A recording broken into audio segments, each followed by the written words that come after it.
Hello, in front of me I've got XIAOMI Redmi A1. In this video I'll show you how to add internet speed indicator to status bar.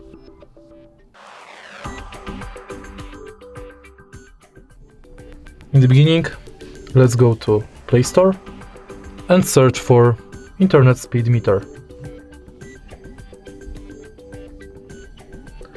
Go to Internet Speed Meter Lite app and install it.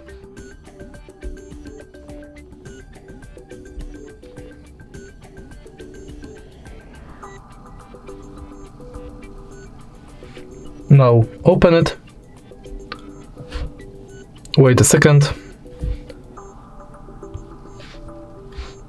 and the internet speed should be available in the status bar.